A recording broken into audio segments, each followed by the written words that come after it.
Hello everyone, and welcome back to another episode, indeed a new week here at the Damage Report under lockdown, and it being Monday, I thought why not make it fantastic.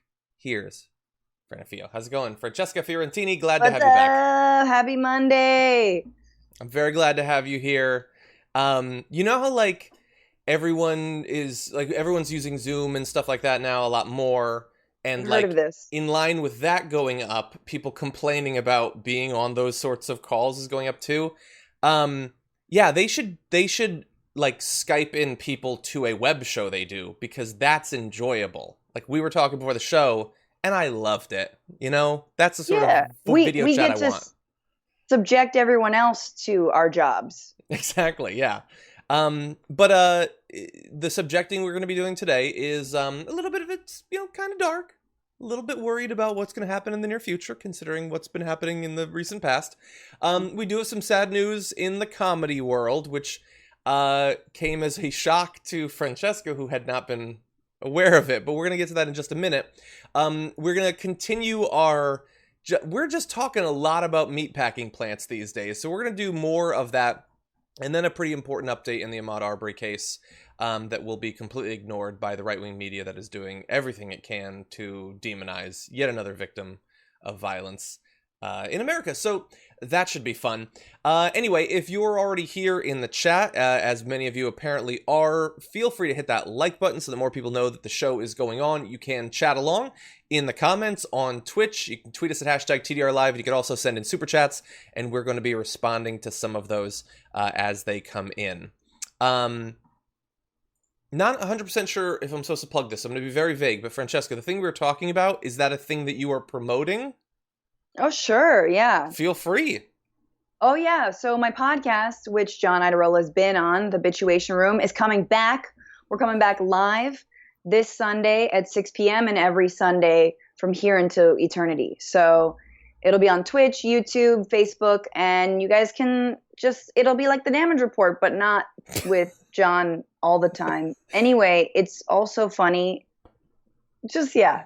It is. You get funny people, you get funny, smart people together, and you have fun. I had a lot of fun on the episode that I did. Yeah, you were great. Which now feels like 1,000,000,000,000 years ago. Oh, it was. Twas I was a long time ago. So when you told me this, I told you I just was recently going back over some of the iTunes listing of episodes, and I hadn't realized how long of a run you'd already had on the podcast. In my mind, it was like you started it in mid 2019.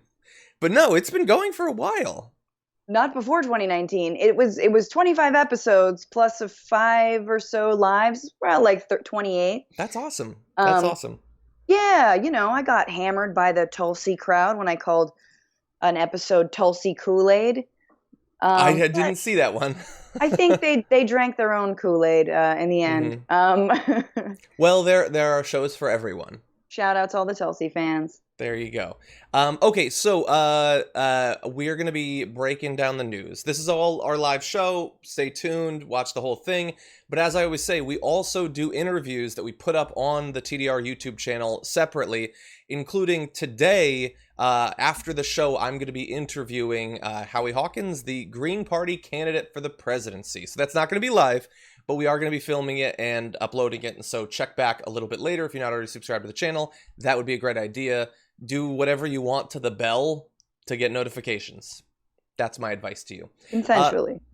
Exactly. Ask the bell.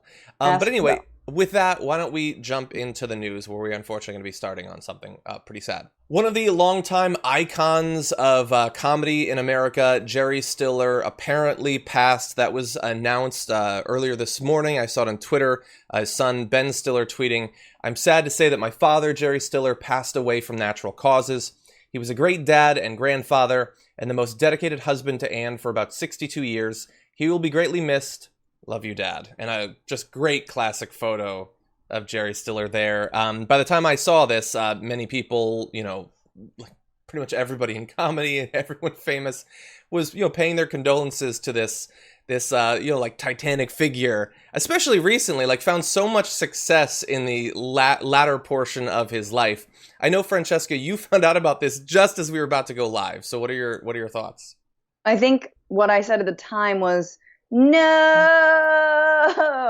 But 92, he had an amazing life, clearly gave birth to Ben Stiller, maybe other children. I don't know. I don't think he personally gave birth to them. The point is, he was there. And I just think there's nothing greater for a comic than to play such an iconic role as Seinfeld's dad, whose name, what was his name again? George Costanza's dad, Frank. Yeah, George Costanza. I need all my coffee. Jerry Seinfeld's dad was very good in that show as well. But, he was good. No. Yes, Costanza's dad complaining about feeling a draft in every restaurant he went into. Festivus. I mean, God, Frank Costanza was so good. And so, like, I feel like that's a hugely successful career. And I mean, yeah, rest in peace. But man, how much do we all go back and watch Seinfeld? I do. I still do often. Yeah. Yeah. It's one of the shows that I'm always, just jumping into a season. Doesn't even really matter where you start. I like, some people don't like the last couple seasons. I still like those. It was getting real wacky, but I was down for it. So there. Yeah, and he was 92 years old. It's got to be, devastating for his family, including Ben Stiller right now. I mean, that they had him for so long, and it's already a really stressful time. There's no indication that I've seen that it has anything to do with what's going on. He was 92 years old. Passed, had lost his wife, I believe, in 2015. They had been married for 62 years.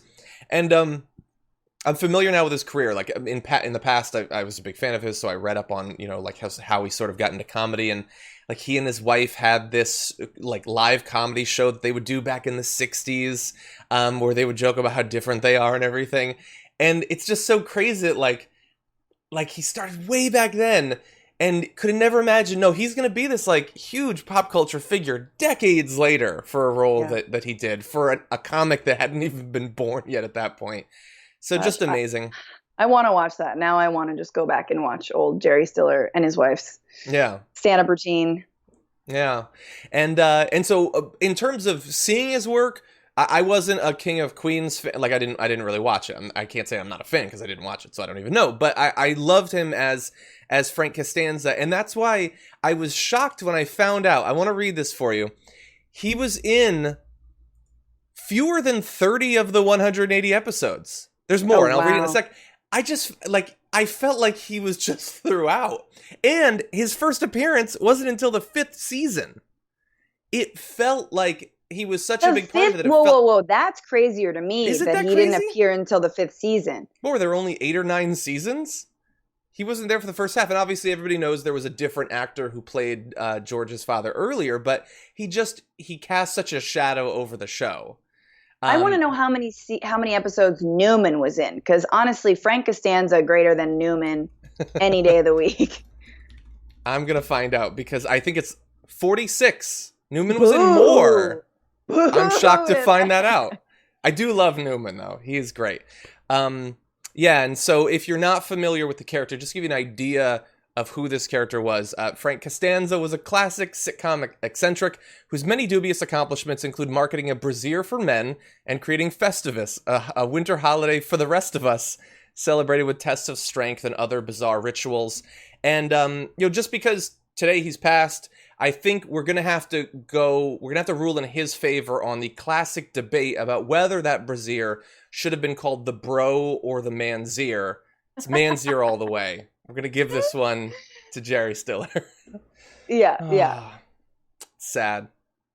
Yeah. So sad. Here's the other thing. I just really appreciate that he would, be talking perfectly normally and then start to yell like this. Like, that was, I am sorry, but that was the best part. Like, I think we should all incorporate that into our lives now. Mm-hmm. That irrational anger.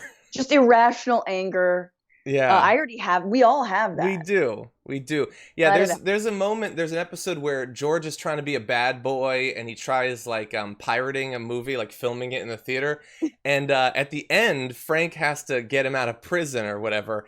And Frank and Elaine have this conflict. It's one of the greatest moments of the series. Look it up. But anyway, I did want to let you know about one other thing.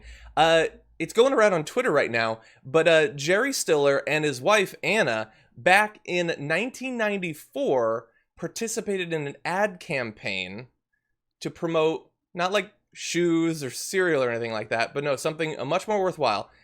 Take a look at this. What's wrong, honey?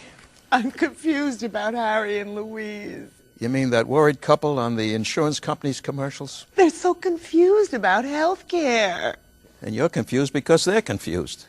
They keep saying there's got to be a better way. There is. The single-payer system. Everyone is covered, you get full benefits, and you choose your own doctor. Harry and Louise, there is a better way. Yeah, that was back in 1994. Jerry Stiller was an ad for single-payer healthcare. How amazing is that? A G. Oh my God, such a G. Oh, that I feel like I'm gonna get emotional now. It's so sad. Yeah, it's really sad. He 92. It's a perfectly fine age to peace out into the next lifetime. But wow, we're gonna miss him, and we need more Jerry Stillers. We do. I mean, I guess we got Ben. He's good too. Yeah, he's good. No, I like Ben. I know. I really do. I actually like him the best when he's directing and writing. Mm-hmm. Yeah. No, and he's been in so many classic movies and everything. Not everything holds up, perfectly well, but at the time, much appreciated. By the way, not to get the show even more down, considering we're going to be turning to sad news too, but every once in a while, this is going to be really depressing. But my wife, who acts and hosts and all that, we're very into movies, so like we take like watching the Oscars and the Golden Globes like super seriously and stuff like that. And they'll do those, and they'll have like the lifetime achievement thing where they'll bring a person up and show everything they've done over their life and everything. And every single time I watch one of those, I get depressed. Not for the obvious reasons, which are perfectly fine by themselves, but I think like it is going to feel like that before we're watching that in 40 years, and it's like Scarlett Johansson's lifetime achievement thing. Or like it's like an in memoriam, and it's like we lost Kristen Stewart this year or something like that. Just will not shed a single tear for ScarJo. Name whoever you want, whatever character, whatever actor you will want. Never. There are very few people I would shed a tear for in memoriam in 40 years. So, I mean, you just don't like actors, basically. No, but I do like your wife. Thank you. Well, hopefully she won't be one of them. But anyway, yeah, that at some point it'll be like our cohort is like, God, I don't like, it used to be enough to get depressed about the future, but now, let's be real, the next couple of months are going to be tough enough by themselves. We need to talk about a relatively new show called the Republic, or UNFTR. As a Young Turks fan, you already know that the government, the media, and corporations are constantly peddling lies that serve the interests of the rich and powerful. But now there's a podcast dedicated to unraveling those lies, debunking the conventional wisdom. In each episode of the Republic, or UNFTR, the host delves into a different historical episode or topic that's generally misunderstood or purposely obfuscated by the so-called powers that be, featuring in-depth research, razor-sharp commentary, and just the right amount of vulgarity. The UNFTR podcast takes a sledgehammer to what you thought you knew about some of the nation's most sacred historical cows. But don't just take my word for it. The New York Times described UNFTR as consistently compelling and educational, aiming to challenge conventional wisdom and upend the historical narratives that were taught in school. For as the great philosopher Yoda once put it, you must unlearn what you have learned. And that's true whether you're in Jedi training or you're uprooting and exposing all the propaganda and disinformation you've been fed over the course of your lifetime. So search for UNFTR in your podcast app today and get ready to get informed, angered, and entertained all at the same time.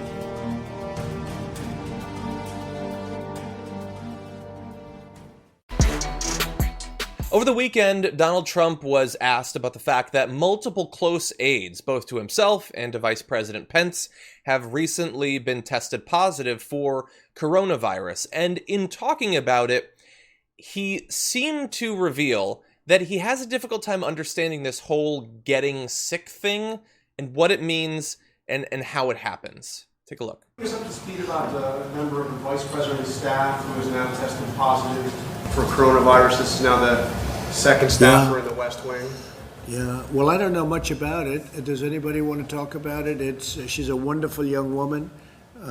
Katie, she tested very good for a long period of time, and then all of a sudden today she tested positive. She hasn't come into contact with me. She spent some time with the vice president. I believe, the press person, right? You'd say press person. So she tested positive out of the blue. This is why the whole concept of tests aren't necessarily great. The tests are perfect, but something can happen between a test where it's good and then something happens and all of a sudden she was tested very recently and tested negative. And then today, I guess, for some reason, she tested positive. For some reason. Serenity Now.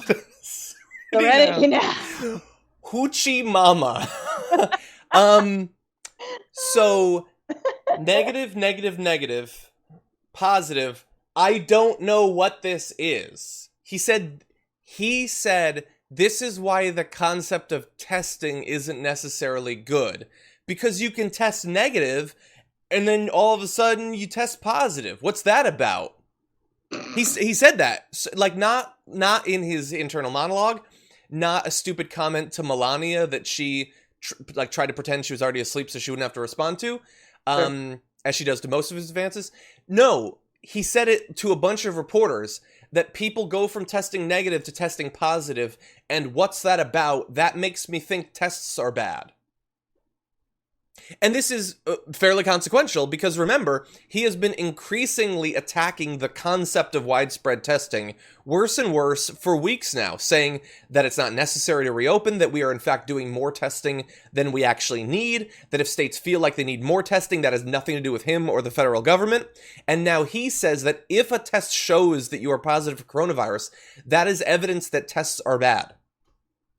I mean, yes, the tests are a Democratic plot against Trump 2020 re-election campaign. Like, that's what it is. Like, because if tests reveal that people are sick, then they clearly hate America and the economy. I mean, that's what his mind. This is the mental gymnastics that he is doing. Mm-hmm. I constantly am like, is he dumb? Is he senile? But I think when you're so convinced of your BS, you again, it's very easy to jump through all of these mental hoops. I love that he says out of the blue, something happened. Yeah. Like, I wonder what that something is. And I think, to me, the part about all of this that is the most egregious is that so many Americans can't get access to tests and testing, right? Yeah. And here he's testing every week his staff, which he should do. I'm not saying that. I think everyone should be able to test themselves, ideally every week, right? With little hassle, no cost, etc. But it's almost like you're flaunting the idea that you're weekly testing people in the White House, because apparently, of course, they're more precious than everybody else. And then when she tests positive, throw the whole test thing out. Exactly. We don't want them anymore. We'll give them to us then. Yeah. And by the way, I see someone in the comments saying, well, some of these tests have a false positive rate, which, of course, yes, every test for a virus is going to have some percentage of false positives that it's going to report. And it is entirely possible that Katie Miller, voluntary wife of Stephen Miller, that she had a false positive. If that is true, though, he has given us no indication of that, and that does not appear to be what he's saying in this video. He doesn't say she tested positive and then further follow-up tests show that it was a false positive. He does not say that. He says out of the blue she's positive, and then he just moves on to talking about other things. So, yes, we do have to worry about the possibility of false positives, but that does not appear to be what he is saying when he is so flabbergasted by the concept of someone testing positive for a virus. I can't wait to do contact tracing in the White House and discover that Trump has been the super spreader, infecting everyone. I mean, it is possible. And by the way, I know that he gets tested every week, and now people are saying he gets tested every day, but someone brought up, like, one of the tests, the swab tests, they stick a swab really far into your nasal cavity. If they did that to Trump once, do you think he's going to let them do it every day? A guy who... Does he look like the sort of person that willingly experiences annoying or painful physical things? Oh, it's all there's no more nerves up there because of all the Adderall that he snorts. That's potentially true. Okay, so really fast. The consequences of this could, of course, be that if an aide close to Vice President Pence was positive, and if it turns out that it wasn't a false positive, that he could have coronavirus as well. And so the president wanted to reassure Americans that Mike Pence is taking this very seriously. Mike knows about it, and Mike has done what he has to do. I think he is on an airplane going to some faraway place, but you'll be able to ask him later on. But they've taken all of the necessary precautions. Okay, so there he says they have taken all of the necessary precautions. So I wanted to see what are these necessary precautions, and apparently as of this morning, Vice President Mike Pence is not planning to enter self-quarantine after his press secretary tested positive for coronavirus and plans to be at the White House on Monday. And we already know, not a big fan of wearing masks, Mike Pence. So all of those precautions, I don't know what those are. And by the way, I love him saying he's on a plane flying somewhere very far away. Yeah, very far. Are you a child in 1950? What are you talking about? An aeroplane. Yeah, anyway, so taking it seriously but not doing anything about it. I mean, all of this, I mean, I don't really know what the end game is for them personally, right? Like even Ted Cruz came out in a mask as he was like lauding the hairdresser who defied stay-at-home orders and, like modeling his disgusting new haircut. But at least most of his face was covered. So that was like, I could eat and watch it at the same time. But like, even he's wearing a face covering because he knows that he could potentially be infected and or infect someone else. I don't know, like, what are Trump and Pence? Are they just playing like a game of chicken? And then the last one to get COVID, is a wuss? Like what's going on? I don't know. But what I do know is that multiple people, obviously, we talked about at the end of last week, someone close to Trump, the valet, and now the press secretary for Pence have tested positive for it. And they say that, they're getting tested now every day as a precaution. And some people around Trump now, Secret Service is wearing masks. I would have thought that they would have been before. But when they say these things about the precautions they're taking, how seriously they're taking it, why would we trust them? Like, he always says that he wasn't near these people, even when photographic evidence comes out that he was. Like, he is so much more concerned about presenting this fake image of strength in the face of the disease that I wouldn't trust anything that he says about it. He doesn't take it seriously for us. I don't know that he is for Trump him. Has ever washed his hands. Ever. Ever washed his hands. No, seriously. He's wiped his hands. Uh-huh. Never washed. You mean dry wiping? Yeah, just wiping, pants, napkin, McDonald's napkins, goes through them. Just like clear cuts a whole forest of McDonald's napkins. It's been a while since we've had a vote in the chat. Vote 1 in the chat if you think Francesca's right and he's never washed his hands. 2 if you think every once in a while he cleans himself up a little bit. We know that long-term, the real solution to the pandemic that we're experiencing right now is a vaccine, with the problem being that it's going to take quite a while for one to be developed and tested and then eventually made available, hopefully at an affordable price. What does Trump think about this vaccine? You might be surprised. But how important do you believe a vaccine is to getting out of this? And what do you say to those that this growing anti-vaccine? Well, I feel about vaccines like I feel about tests. This is going to go away without a vaccine. It's going to go away, and we're not going to see it again, hopefully, after a period of time. You may have some flare-ups, and I guess, I would expect that. Sometime in the fall, you'll have flare-ups, maybe. Maybe not, but according to what a lot of people say, you probably will. We'll be able to put them out. But eventually it's going to go away. The question is, will we need a vaccine? At some point, it will probably go away by itself. If we had a vaccine, that would be very helpful. Be very happy to have a vaccine. That seems like a pretty significant change in stance to saying it would be helpful, but we don't need a vaccine. It will go away without a vaccine. And if it comes back, we'll stamp it out. And again, I don't know why reporters aren't asking a follow-up question. What the hell do you mean when you say stamp it out? There is no cure. Right. No, that's exactly right. I mean, and I think Trump, like all hacks, are whipped by their audience to a certain degree. And he knows that he is gaining steam within the online anti-vax community. Yes. And so he gets those reports. He understands which Reddits and, which Breitbart articles and which, weird YouTube channels are boosting him, and are proud that he's not taking it super seriously. Maybe it's because they don't believe in vaccines. Maybe it's because they believe that the coronavirus is killing the right kind of people, primarily Black and brown people, undocumented immigrants, people in prison, people that they've been demonizing and have an ideology of hate against. And that's what Trump represents to them. So it's very dangerous. Like, I think, he says at the end there, like, oh yeah, it would be nice to have a vaccine, and maybe that would be great. But that's still a win for me, for if in the mind of anti-vaxxers. Yeah.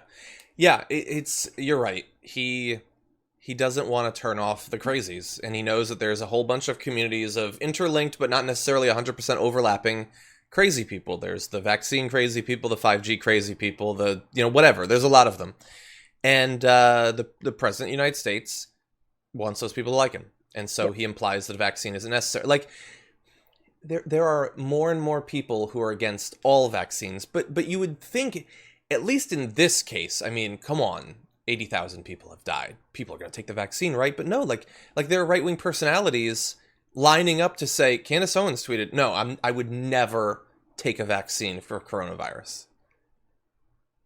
These are popular people, very popular people. And the president has a chance to say, no, obviously we need a vaccine. That is the solution to this problem. We're doing everything we can to get one, by the way. And that's the thing, undercutting what he just said. He last week set up Operation Warp Speed to test and pass through all these potential vaccines as fast as possible.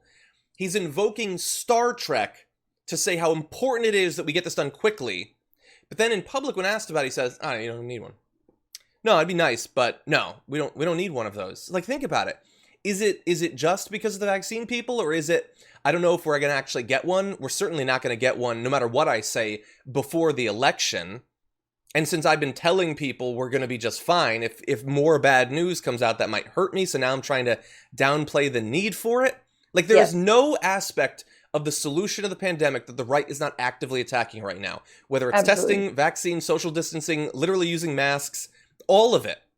And I know it's I know this is sort of a ridiculous exercise, but we have to remember what the right-wing media would look like if there were a Democratic president. Just imagine, right, how much they would pummel. And rightly so, if a Democratic president, that's a nice Freudian slip, if a Democratic president were bungling this response to coronavirus as much as, Trump is, they would hammer him or her, right? And so, like, again, back to the, like, well, if Obama were president right now, they would suddenly take it seriously, and just how partisan they're making it. It's frightening. Like, what is the end game here? And it truly is to radicalize the most fringe of the fringe of Americans to, and we've seen, take up arms and defy shelter at home orders, stick up for their president, etc. Yeah.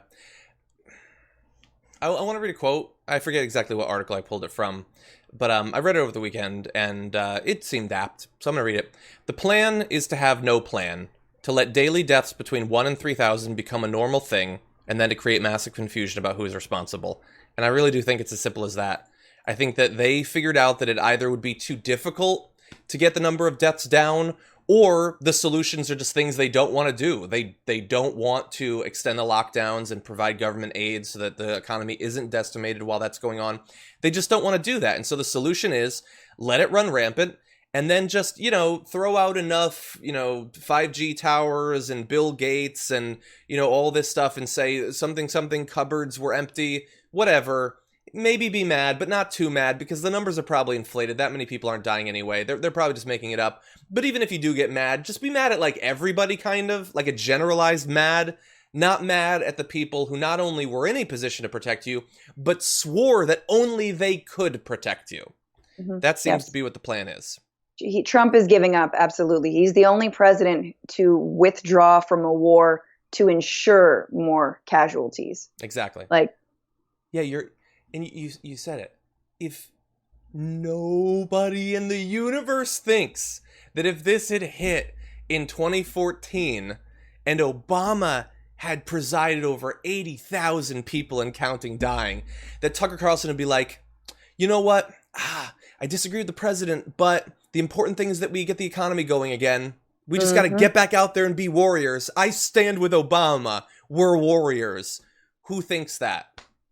There ain't no grifter paid well enough to admit that they think that. Anyway. No, and the real thing is, and I just want to say, like, and you've talked about this, we've talked about this, but if you don't have mass testing, which we don't, if you don't have a vaccine, which we don't, what you need is for people to stay at home. And that means you need economic compensation. You need better unemployment benefits. You need more than a $1,200 one-time stimulus check. And you need more of that immediately and consistently. And I know there has been a bill, introduced by Bernie Sanders and Kamala Harris to give Americans $2,000 a month, which absolutely at the minimum we should all be receiving because of this. And I think it's fine to prioritize frontline workers or prioritize people who are out of work. Yes. But that's the thing. They're basically saying, no, we're not willing to do what it takes to support Americans in order for all of us to keep our lives. Yeah. So that's what it is. It's not that we have to sacrifice our lives to the economy. It's that you're not willing to sacrifice your tax breaks so that we have a fighting chance. I just saw an interview with Senator Lamar Alexander, who was asked about, the pressure on the federal government in its upcoming legislation to provide more aid to the people who've suffered economically during the pandemic and the lockdowns. And at least according to him, I would not get your hopes up. There's not enough money to help everybody hurt when you shut down the government. So the only solution is test, trace, isolate, treatments, and vaccines. So the fast track on testing is the only solution to this. So we have to reopen the economy. We have to do it carefully. We have to let people go back to work and earn a living. And I don't see us being able to appropriate much more money to help provide a counter to that. Okay, so no, there's just not enough money. And by the way, he says the things that we should do. Testing and contact tracing, all of that. Those are good. Yeah, do those. But in terms of more aid to the people, I hope that you saved, some of that $1,200 that they gave you, because it's going to have to last for a bit, hypothetically. I mean, this is the thing, though. It's like, y'all are need to come up with a solution. And again, if you don't have tests and you don't have a vaccine, then guess what, homies? You're going to have to provide more money. And you're going to have to provide it to people. So, once again, Carnival Cruises back on. They're going to open in August. They've got great rates, and people are buying tickets. I don't know why, but businesses are getting bailouts. Medium-sized businesses to large business corporations that didn't even need it. And word on the street from the next bailout package or the next stimulus package, that's going to include tax breaks, because of course Republicans are going to try, as they already have done with the last few rounds of stimulus budgets, to make as much money for themselves and to their shareholders and to, millionaires who have increased their wealth in these months. Yeah, 100%. Has Lamar Alexander ever said there's just not enough money for the military or for tax cuts or for, assisting businesses, for instance? After all, they handed trillions of dollars in stimulus to big businesses. Super blasé. It was just casual. It took them a week to put together a bill to hand over trillions of dollars. And they're like, Steve Mnuchin will take care of the details. I trust that guy. But aid to the actual workers, no. And what makes it so insulting is it would be one thing if it was just, we don't care about the workers. We're just not interested. We're not going to help them. But we're not interested in them. We're not going to help them. But at the same time, we're going to use pretend concern for their economic situation as the argument for why we need to forcibly send people back to work ASAP. That's right. What they do. They say it's because people are suffering and people have lost their jobs, so we have to reopen right now, even if the states that we're reopening haven't met even the White House's low threshold for dips in cases and all of that. We have to go back because people are suffering. What? Help the people? No, can't possibly do that. There's not money for that. That's what's so insulting about this, is that there is this fake dichotomy between staying shut down forever, opening up forcefully, as if the government can't get involved in helping people to get by an extended lockdown without losing their house, losing everything, basically going bankrupt, all of that. It's just fake, and I hate that the media has been complicit in helping to sustain that false dichotomy.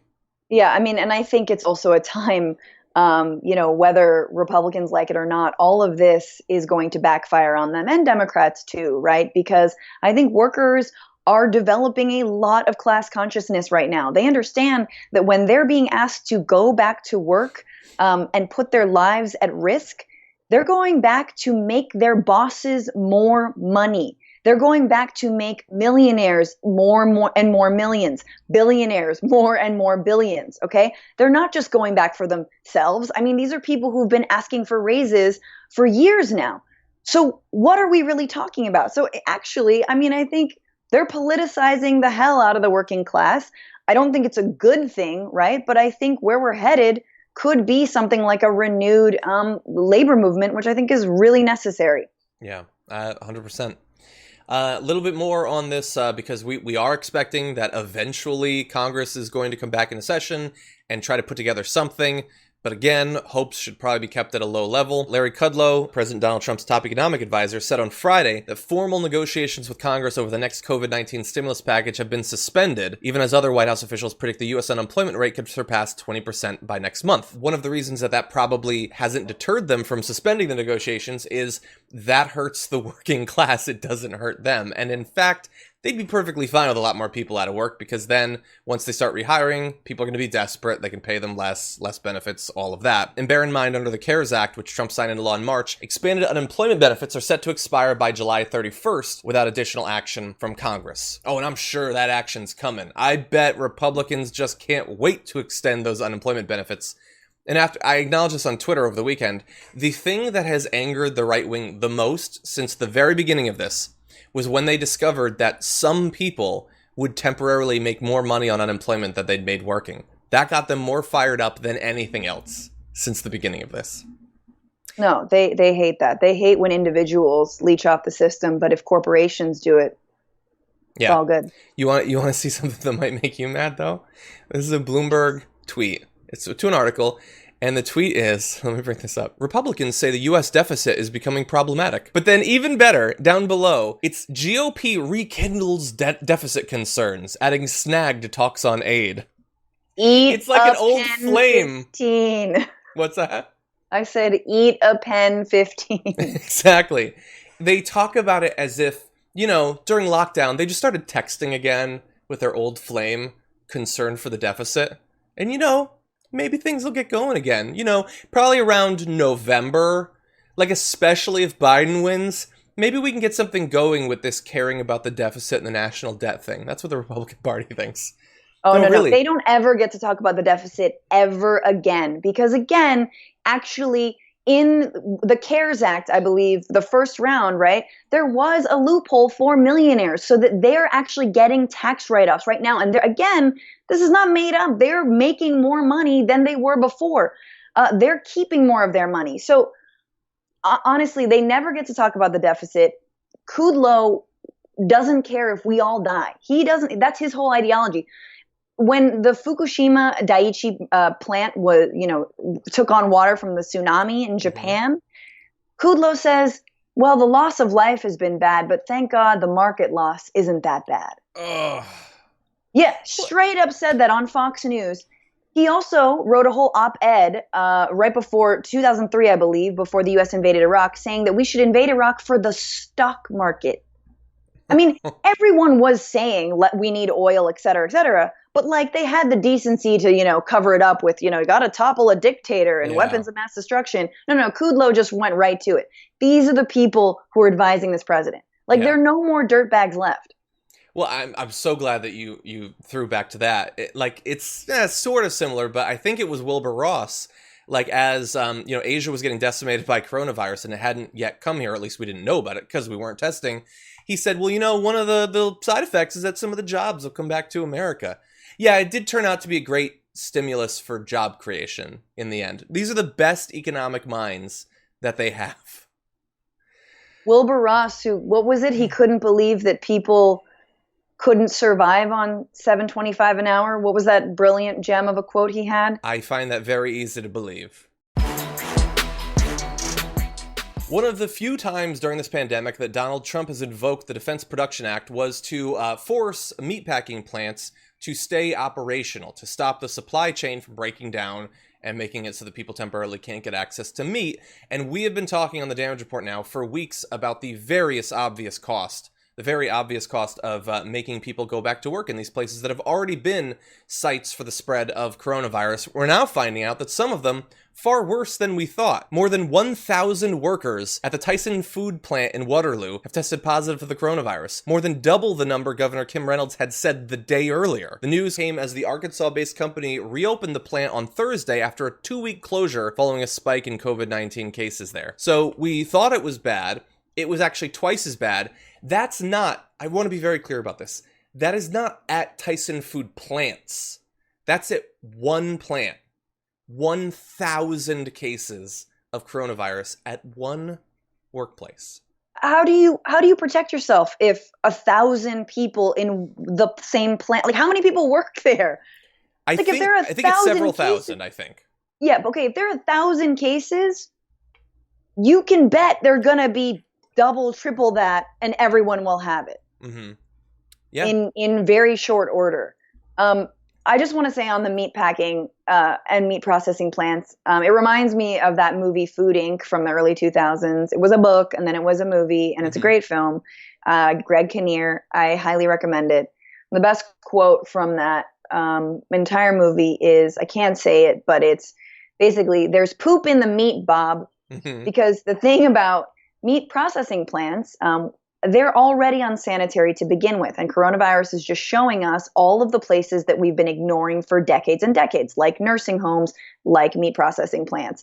The conveyor belt moves so fast that when these workers, largely undocumented and immigrant, are pulling out guts, some of the poo gets into the meat, but the conveyor belt is moving so fast that they just have to keep on going. So when you're eating meat, you're eating a little poo. Yeah.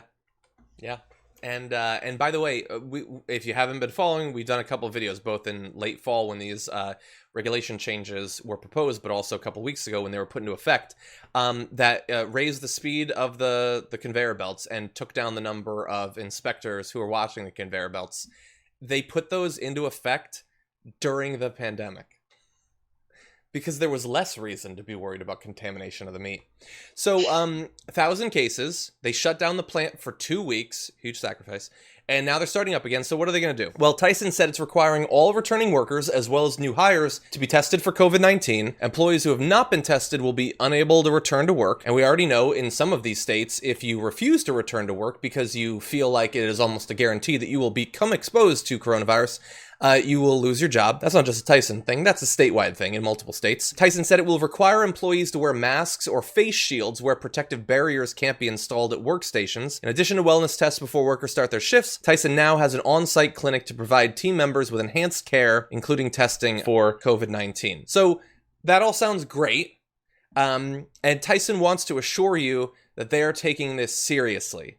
But it wasn't that long ago that they had a very different view of this. And so I saw a write-up in the New York Times of how things worked here in the early stage of this thing, just, a month ago. And take a look at this. So this is after Tony Thompson, who's the Black Hawk County Sheriff, visited that same Waterloo Tyson Food pork plant. This is on April 10th.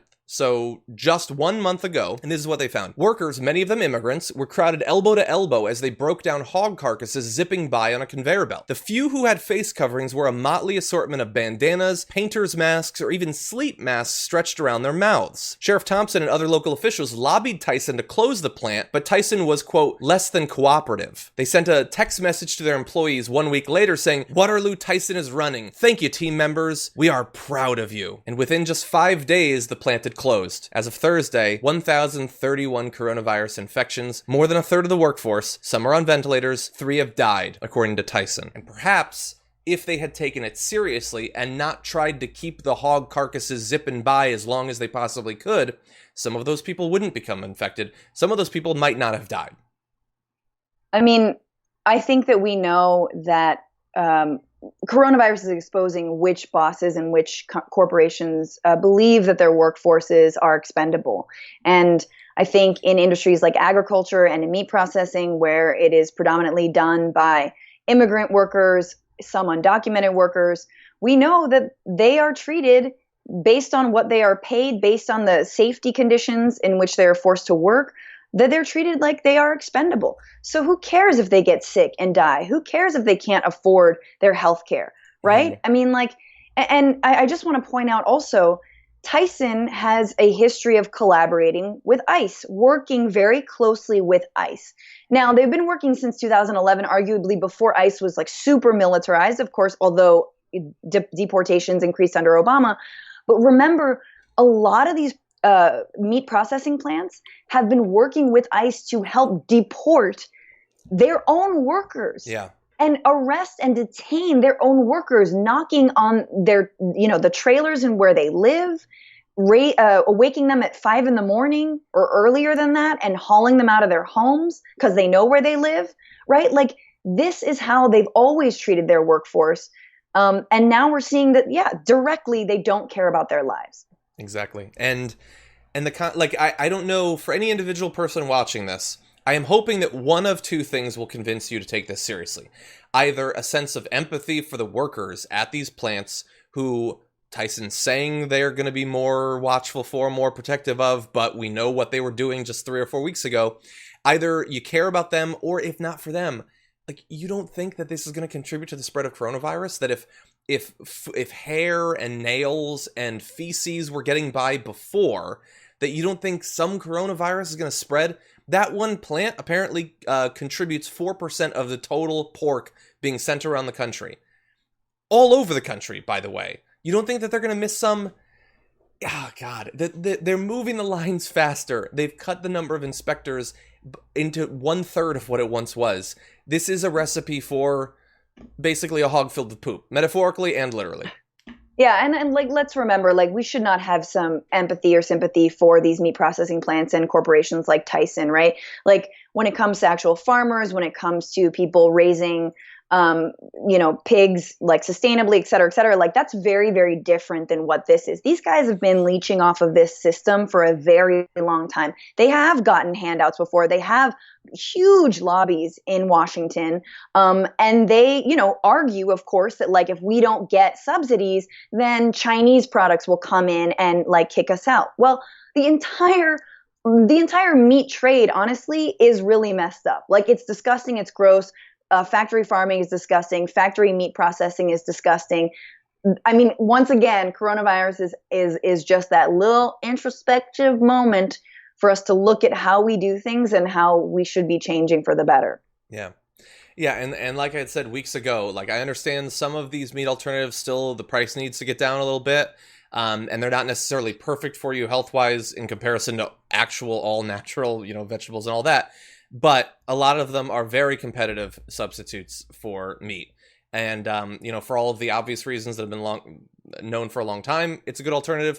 And now for this as well, hypothetically, might keep you safe as well. So consider it. If you haven't had an Impossible Burger or Beyond Sausage or something like that, just consider it. For some of these, okay, a lot of the meat that Americans eat is barely meat anyway. How much meat do you think is in a chicken nugget? It's trace amounts at best. So just take out the last bit.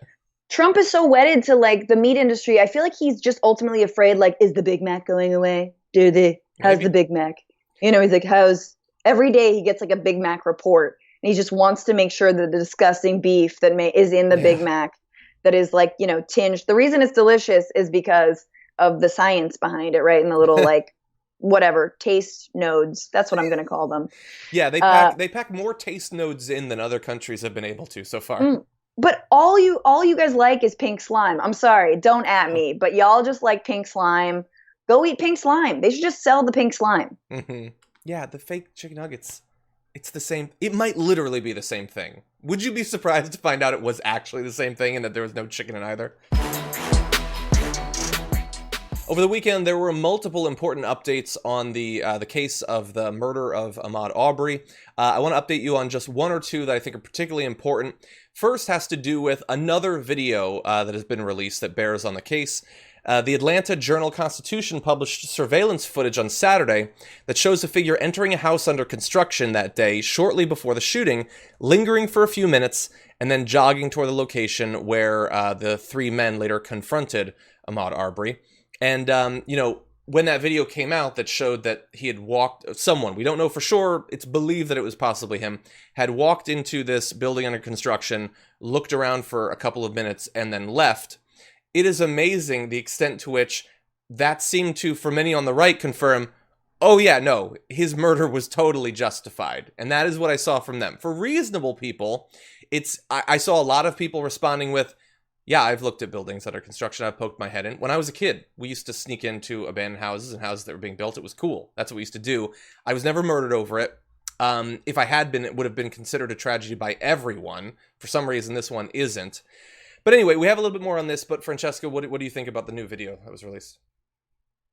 Yeah, I mean, it's, once again, it's just jogging while black. It's doing anything that if you were not a black person in America, you would not be brutalized. You would not, no one would think anything of it. No one would, you can't even go into a market without being followed around, or a retail store without being followed around in this country. You can't play loud music. You can't, it's just add to the list. Mm-hmm. And like half the reason people walk around neighborhoods is to look at the construction building. I want to look at homes. I want to see what are they building? Ooh, wow. Ooh, like that's very, very normal. And it's all just an excuse. It's total BS. Like, obviously, I think if it means nothing. Oh, so there was a surveillance video of maybe him looking at a construction site. Who cares? He should have never been killed. 100%. It shows no illegal activity. And again, as I've said from the beginning, even if it did, it would not justify a couple of whack jobs driving out and murdering someone. So really fast, I want to give you a statement from, this is Lee Merritt, Arbery family attorney, put out a statement after the video came out saying he engaged in no legal activity and remained for only a brief period. Ahmaud did not take anything from the construction site. He did not cause any damage to the property. And importantly, Larry English, the man who owns the house under construction, told the Washington Post that the structure was not robbed. And he went on to say, it's completely wrong. I've never had a police report or anything stolen from my property or any kind of robbery. And he went on to say, I don't think anyone should ever have to lose a child. It's not supposed to be that way. And he, felt for the family for what ended up happening and doesn't like being used by the right wing in its attempt to once again justify the unjustifiable. I wonder if they'll reach out for an interview with him. Yeah, exactly. Yeah, Breitbart they really want his opinion. When the first video was released last week, I forget exactly who was on. It might have been Em at the time, but we said, it seems impossible. Like, you're looking at the video, how could they do the thing that they always do? Are they going to go back through his Facebook page when he was in high school or something? Are they going to, all that? And they have. And the thing is, they will say till their last day that they're not racist and that indeed racism doesn't exist in America. But then why are we always able to predict exactly how they're going to react? Why is it that it's not like some of them are defending the vigilantes? All of them are, as predicted. Why are all of them always on the side of the white guy who kills the black guy? Why should it be so predictable? If it's not a racial thing, as they will say that it's not, yes, how do we always know? And I think that the other thing here is that they're going to talk about how he tried to fight back when he was being aggressed upon by 2, maybe 3 people in 2 pickup trucks while he was on a jog, who were toting guns and firing at him. He fought back. Well, guess what? Black people are human people too. We all react the same. Like, holy I'm so angry right now. Like you react as any person would react. And if someone is charging at you, or in Trayvon Martin's case, when someone is tackling you and following you, you're going to get angry. You have every right to respond. Yeah. All right? And so they're going to use that against him. And it makes me so angry because, once again, you're dehumanizing African Americans in this country. You're criminalizing blackness. And I just like, when is it enough? Yeah. I don't know. Yeah. If 2 people jump out of a car pointing guns at you. If there's enough distance, maybe you try running away. If they're close to you, you have to try to grab the gun.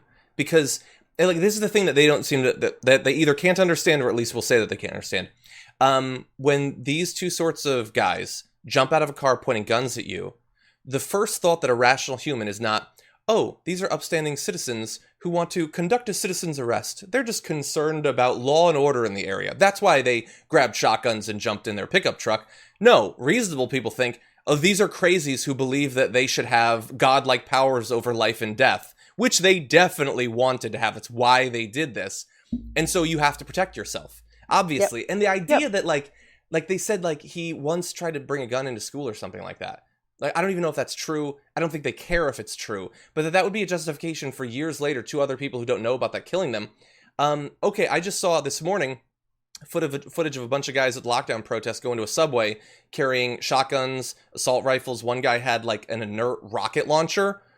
Okay, so if in 8 years anyone murders those guys, it's justified because they once brought a gun into a place. Does anyone think that? What a weird exercise to engage in, to continually defend the most brutal, indefensible murderers in the country. That's your thing, that's your grift. But for many it is. We are joined now on the program by both one of the founders of the Green Party and also the frontrunner in the Green Party's quest to choose a presidential candidate, Howie Hawkins. Welcome to the Damage Report. Well, thanks for having me. Glad to have you on. Excited to learn more about your platform. And obviously, you have a long history with the Green Party. What would you say about the current place of the Green Party in this election? We went through the 2016 experience. How is the party reacting to both the pandemic, the current, what look like the likely nominees from the Democratic and the Republican Party? Well, the president is totally incompetent. It's a total disaster. And Biden is invisible. And a lot of people got behind Bernie Sanders, but Biden is opposed to what he stood for. So a lot of those people are coming our way. So I think there's a big opportunity for us to put our green solutions into the national debate and really change the direction of the country. Okay, and what would you say are some of the biggest policy distinctions between you and what are looking like Biden and Trump as the candidates for the Democratic and Republican parties? Well, I lead with 3 life or death issues. One, of course, is the climate crisis. And we have an eco-socialist Green New Deal proposal. I was the first candidate in this country to campaign on a Green New Deal in 2010. And that addresses the climate crisis. We want to get to 100% clean energy and 0 to negative carbon emissions by 2030, because that is what the climate science carbon budgets say rich countries like the United States need to do if we're going to avoid the worst of this climate calamity. And then as part of the Green New Deal, we've always had an economic bill of rights, because inequality is a life or death issue. Working class life expectancies are declining in this country. And so the economic bill of rights is about ending poverty and economic despair. It includes the right to a job, an income above poverty, affordable housing, comprehensive health care, lifelong public education, and a secure retirement. And then the third issue is this new nuclear arms race, which none of the presidential candidates are talking about. Well, we're in a real crisis here. The U.S. has been modernizing its forces, and Russia and China and other countries have responded. Tactical nukes in conventional forces with the crazy idea that they can escalate to de-escalate. In other words, you use tactical nukes if you're losing a conventional war, and then you de-escalate. But we know from Daniel Ellsberg, who was a nuclear war planner before he was a Vietnam war planner, that once the nukes start flying, it's automated. They all fly, and we're over. So we're calling for nuclear disarmament initiatives and going to the other nuclear powers and saying, let's have complete and mutual nuclear disarmament. So those are, 3 of the leading issues that I've been emphasizing. So why don't we start off with the first, around the Green New Deal. So over the past couple of years, we've heard quite a bit about it. There's a framework that has been championed by Representative Alexandria Ocasio-Cortez during the Democratic presidential primary. Virtually all of the candidates said that they supported a Green New Deal, although they weren't always very specific about what that term meant to them. So when you talk about a Green New Deal, what are some of the differences between what you see it encompassing and the current version that some parts of the Democratic Party are supporting? Well, the Green New Deal was the signature issue for the Green Party for the last decade. I ran on it in 2010. By the end of the campaign, we had 62 Greens around the country campaigning on it. Our presidential candidate, Jill Stein, a Green New Deal for America was the theme of both her 2012 and 2016 campaigns for president. And then when AOC and Ed Markey took their non-binding resolution for a Green New Deal to Congress, they took the brand and diluted the content. They eliminated the ban on fracking and new fossil fuel infrastructure. We got to stop that, or we're going to be locked into decades more burning fossil fuels. They eliminated the deep cuts in military spending to help fund the Green New Deal. And they extended the deadline from 2030 to 2050. So what we're talking about is it's too late to use market incentives. We got to do it through the public sector like we did during World War II emergency when the federal government took over or built a quarter of the manufacturing capacity of the country in order to turn industry on a dime into what they called the arsenal of democracy, to arm the US, the UK, and Russia to defeat the Nazis. We need to do nothing less to defeat climate change. So we need a public energy system, public transportation system to rebuild the rails and integrate the airlines into that. And then we got to go into manufacturing. We need all new production systems that are based on clean energy and zero waste. And, that's from agriculture to manufacturing steel. So it's a huge job. And none of the Democrats were serious except Bernie Sanders. He was on a little bit slower timeline. He was going to spend $16.3 trillion over 10 years. Our budget says $27 trillion over 10 years to get to 100% clean energy. He extended the deadline on agriculture, manufacturing, and buildings to 2050. But that's half the carbon footprint right there. We can't wait on that. So I think those are some of the distinctions. And the fact is, the Democrats aren't going to give us a Green New Deal. Pelosi won't let them vote on that non-binding resolution. And when they voted in the Senate, the Democrats voted present, except 4 of them voted with the Republicans no. Mm-hmm. So that's why we need to be in this race. Do you think that the experience that we've had over the past few months with the government response to the pandemic, where governors have ordered lockdowns, there's been these big changes to the way people run their daily life. The president has invoked the Defense Production Act to, for instance, keep meat packing plants open. Do you think that this sort of experience that people have been through might have prepped them, perhaps, for some of the changes that will need to take place for us to address the climate crisis? Yeah, it's been such a total disaster. And I think people want the federal government to step on the coronavirus crisis. And in fact, I think to get us out of this coronavirus depression we're now plunging into, we're going to need to have this public investment in a Green New Deal to get us out of it. I mean, right now, investors are scared. They're not going to make new productive investments. Consumers, they're running out of money, so they're going to hoard what they don't have to spend for basic needs. The economy is going to be stagnated coming out of this unless we have a big public investment in new productive assets that creates lots of jobs. I mean, when we finished our budget, it was 38 million jobs, and we did it in the fall, and we're saying the bottleneck is labor to get all the people we need in construction and manufacturing and so forth to do this. Mm-hmm. Of course, now, if you look at the extended unemployment figures, 43 million, if you look at the National Jobs for All Coalition calculation of not just those officially unemployed, but the hidden unemployment, discouraged workers, and people working part-time that want to work full-time. So now we can put those people to work and get out of this depression. And obviously that would have a big impact on, one big part of the pandemic is the economic damage. Specific to the spread of the virus, if you were in charge right now, what are some changes you would make to the White House's response to the spread of coronavirus? I would use the Defense Production Act to line up the supply chain, first of all, for the medical supplies, and secondly, for the testing, contact tracing, and quarantining, because that's what we need to be able to safely go back to work. And it's not being done. I mean, Cuomo's got the states bidding against each other for supplies, tests, the whole deal, and his international policy as well. He's got us, the world should be cooperating. On Friday, the U.S. vetoed a UN Security Council resolution for a global ceasefire so we can cooperate and coordinate in fighting this global pandemic. I mean, Trump has been a total disaster. He's killing us. Yeah. And when we've known it in a lot of different areas, he's used the sort of cover that this pandemic is providing to ram through changes to the EPA, change regulations in food production and things like that. Are you worried that we might see more of that in the area of foreign policy, that some of these conflicts that he's obviously been lusting for some time, that he might pursue those while people are focused on domestic concerns? I think we saw that last week when those mercenaries, who I don't believe U.S. intelligence forces didn't know exactly what they were trying to do, tried to stage a coup in Venezuela. I mean, it was pretty pathetic. I'm a former Marine, man. I wouldn't have wanted to have been on their mission. And they got caught. And, we know that at least one of the, he said he was a DEA agent, said, Trump knew about all this. So, yeah, they're going to use the coronavirus as a cover for all kinds of nefarious things.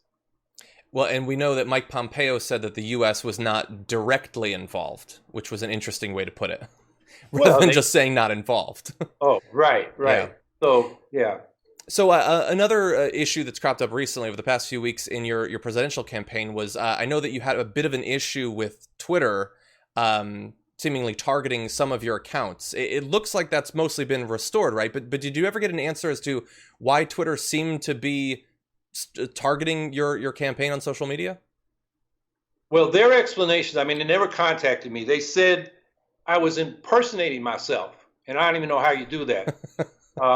So, my campaign account, when I looked at, there was a link they left to file complaints, and I looked at it. Somebody could have done a dirty trick on us and said that they could have said they were me and that this site is impersonating me.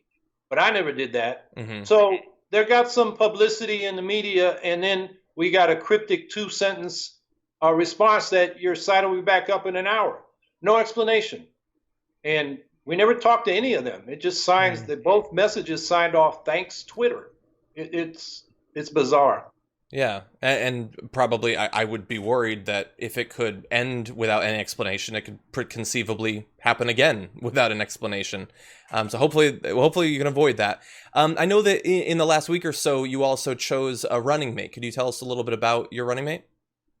Yeah, her name's Angela Walker. People may know her as the independent socialist that ran against David Clark, that cowboy hat wearing crazy sheriff of Milwaukee County, and nobody's running against her. So she stepped up back in 2016. Basically, her program was, fight crime by fighting poverty. And David Clark's way of dealing with crime was, he said, don't call 911, get a gun. So, I knew her from then. We were on a panel together. And then we were on a panel the next year, and I followed her. The Socialist Party ran her as a vice presidential candidate in 2016. So she's somebody that I have a rapport with. She knows the issues, and she speaks in a way that people can understand what she's talking about and believe, her conviction and feel it. So I, all along when we thought about who might be a running mate, she was always at the top of my list, and I'm just really happy she said yes. Okay, well, perhaps we'll have an opportunity to talk to her at some point in the near future as well. In the meantime, where can people find out more about your candidacy, your platform, all of that? Go to the website for the campaign. It's howiehawkins.us. HOWIEHAWKINS.us, like the United States or like us. Mr. Hawkins, thank you so much for joining us today. Well, thanks for having me.